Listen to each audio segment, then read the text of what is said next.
With Call of Duty Vanguard right around the corner and it being a game made by Sledgehammer and also taking place in the World War II setting, I figured now would be a good time to revisit Sledgehammer's last Call of Duty game, which also happens to be a World War II setting, Call of Duty World War II. Now, I played this game a fair amount when it first came out back in 2017, and I remember a lot of people were hyped about it because it was the first Call of Duty game in several years to go back to boots on the ground. It came out right after that whole jetpack era. World War II had a lot of issues at launch, however, and I think a lot of people wrote it off and didn't really like it. However, Sledgehammer did something very uncharacteristic for a Call of Duty game. They actually listened to what the fans were complaining about and changed a whole lot about the game. They completely reworked the whole division system. They removed the stamina system in multiplayer. They reduced flinch. They rebalanced and reworked a bunch of weapons. I mean, say what you will about World War II, but it's a much different game since it released, and Sledgehammer gained my respect for making those changes the community wanted. Because everyone knows that is very rare, especially for Call of Duty. They had realized that their original vision for the game wasn't what people wanted, so they were able to swallow their own pride and make changes and acknowledge the flaws of the game. Now, I didn't play the game much after all these changes because I was pretty burnt out of it already by the first few weeks of the game, so it was really interesting to return to this game in 2021. So in this video, I'm going to go over my honest thoughts and opinions on World War II, and whether or not I recommend you still buy and play the game in 2021. Now, something I never originally played when the game first came out was the campaign. And playing the whole thing through in 2021, I actually really regret that because World War II actually has a really decent campaign. It's really immersive with the World War II setting while still having that crazy, over-the-top action COD is known for. And most importantly, the characters actually had a surprising amount of depth to them, and there were some good characters. A lot of them, of course, had the stereotypical personalities and war movie cliches, like the hard-ass leader, wisecracking sidekick, the really smart guy who does all the technological stuff, and the main character who has a girl waiting for him at home. It's cliche, but surprisingly, the characters had some really good arcs, especially the main character, Daniels. A lot of the story focuses on the two leaders of your squad, Turner and Pearson. Turner cares for his men and wants to keep them safe as his #1 priority, while Pearson is by the book and is willing to risk everything to complete the mission and follow orders, and they obviously butt heads a lot. But both characters have a backstory and reason for being the way they are, which I didn't really expect, and it was a pleasant surprise. The story really focuses on the bond between brothers in arms and the struggles of being away from home, not knowing if they would survive to see their loved ones again. The missions are pretty fun too. It can be a little repetitive and tedious sometimes, which I think is the case for pretty much every Call of Duty campaign, but there's some decent variety mixed in there with a few stealth sections, chase sequences, plane and tank missions, and probably my favorite mission is where you get to sneak into this Nazi HQ in Berlin. The campaign is about 5 hours, which is pretty standard for COD campaigns, but I think this campaign was certainly better than your average Call of Duty campaign, and I actually ended up enjoying it a lot more than I thought I would. The gunplay in World War II is very solid. The weapons feel and handle well, they have that weighty feel to them. The time to kill in this game is pretty fast, probably not as quick as, let's say, Modern Warfare, but definitely on the quicker side for most weapons. The movement does feel a little stiff and awkward to me, especially without sliding, which I tried to do several times in the game just because I'm so used to it. However, adding the unlimited sprint to multiplayer was definitely the right call. It speeds up the pacing of everything and you don't have to stop every 4 seconds while running, which used to be really infuriating. The flinch was also a really big issue when the game first came out, and they dialed it down a lot since then, and it's so much better. Personally, I don't really like flinching in the first place, but I'm glad that it's now not so noticeable and irritating. I'd say for the most part, weapons feel pretty balanced in this game. I'd say the shotgun with incendiary shells felt really strong and a bit overpowered in my opinion, especially in those close range maps where you will constantly get one-shotted by them. The riot shield is also really annoying. I don't know why so many of these games insist on having these bullet absorbing riot shields, because a lot of people just run it and it makes them extremely difficult to kill, even when it's on their back, because you can't hit them from behind unless you aim at their feet. The sniping in this game is great though. The snipers are actually consistent and get one-shot kills above the waist, which made it so much more satisfying. I also love the sound effects in this game, especially the headshot sound effect.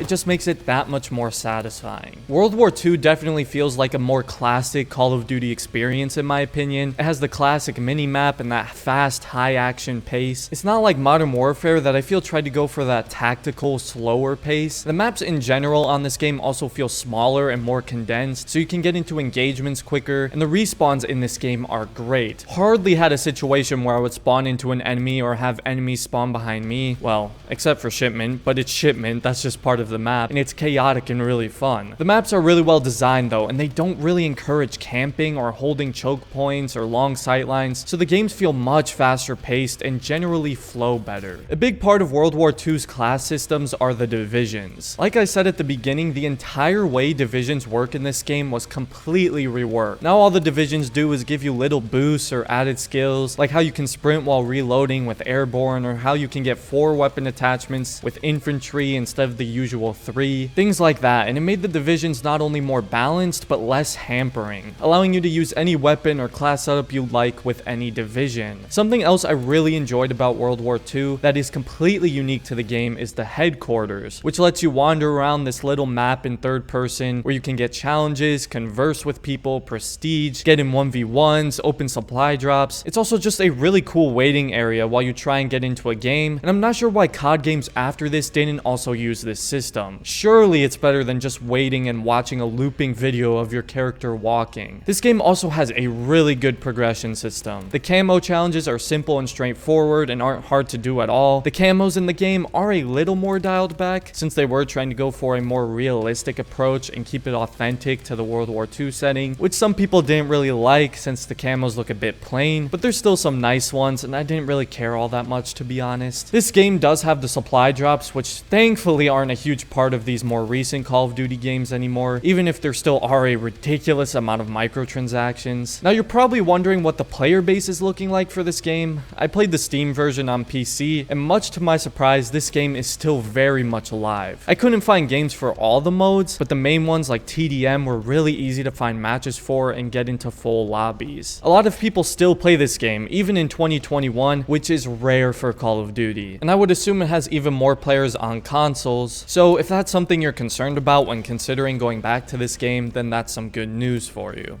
Now, I don't know a ton about zombies in these games. I know Zombies has its own like diehard fan base in the Call of Duty community, and I'm not really sure how they feel about Nazi zombies in World War II, but I still enjoyed it. It has a really cool aesthetic and premise. I like how the zombies look and how the maps are designed, and most importantly, it was just a lot of fun. It's definitely a great mode to play with friends if you've got people to play with, and it can get really crazy and overwhelming in the later rounds. It has a pretty in-depth progression system with different characters that each have different and unique powers that you can coordinate with your teammates. You can buy armor and boosts in the world with jolts, which is the currency system, and I enjoyed it. Again, I'm no zombies expert or anything, but I can confidently say I had fun while playing it, which I think is most important. The graphics in this game still hold up very well, and the game runs smoothly on PC. Really, my only complaint with the visuals is I feel the game's colors are really dull and brown. I realize they're trying to capture the World War II setting, so just make everything brown, but it would have been nice to have some more vibrance and saturation